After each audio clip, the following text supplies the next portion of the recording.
Less than a month to Election Day, campaign trails are heating up across the country. And one of the highest profile U.S. House races could actually be right here in Arkansas.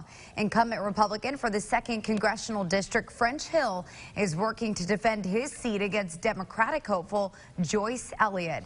The candidates squared off tonight in their first debate, and our own Jay Burr actually served as one of the panelists. So, Jay, you were there. How did the candidates do?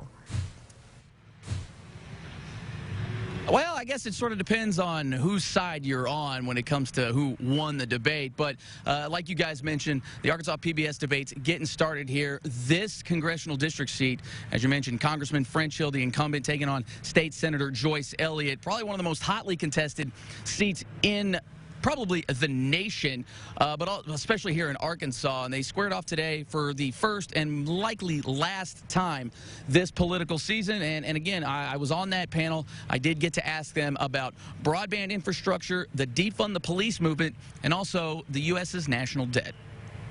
High-speed broadband has been one of the most talked about topics in Arkansas since the onset of the pandemic. Both candidates saying there are iniquities in education revealed because of broadband access and affordability. Both say there is a great need for it in rural parts of Arkansas. I believe strongly that working with our governor and with federal resources, we'll be able to solve this important broadband challenge in the years ahead and make sure that more towns and communities across our state have access to high-speed broadband. If we're going to educate our kids, if they're going to be technologically savvy, we need to make sure we have the type of broadband and make sure we have the types of devices in our schools so that our kids can learn how to compete on the world stage. One message that has come out of protests was the idea of defunding police departments, a notion that both candidates rejected, and both would like to see a better approach to policing in the U.S. Never be a zero-sum game of the police against the community. So community policing is something I think we need to make sure we are building up. People don't want to defund the police. They want to honor our police. But at the same time, if we have bad cops out there, we want them to get them decertified and out of the police forces where they're not passed around from one department to another. The national debt is now equal to the GDP of the United States.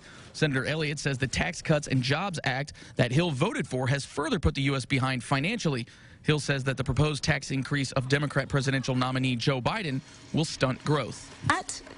That tax cut cost this country $1 trillion for the richest people in our country for the most part. And it does not matter of what Congressman Hill says about it. It is not a tax that is equitable for most people in this country. So we need a $4 trillion tax increase proposed by Biden-Harris will not do that. A return to Obama's red tape, more rules and regulation will not spur business. So coming out of this, we need to get our economy back growing, and that's how we'll help fight the enormous debt that we've incurred fighting this pandemic. So again, just sort of depending on what side of the aisle you're on, you could say one person won over the other, but you can make that judgment for yourself. The Arkansas PBS station will be broadcasting that debate coming up tonight at 7 o'clock, and they will also have some further debates for all the other congressional seats that are open coming up throughout the rest of the week. But for now, live from outside AATN Studios, Jay Burr, KRK 4 News.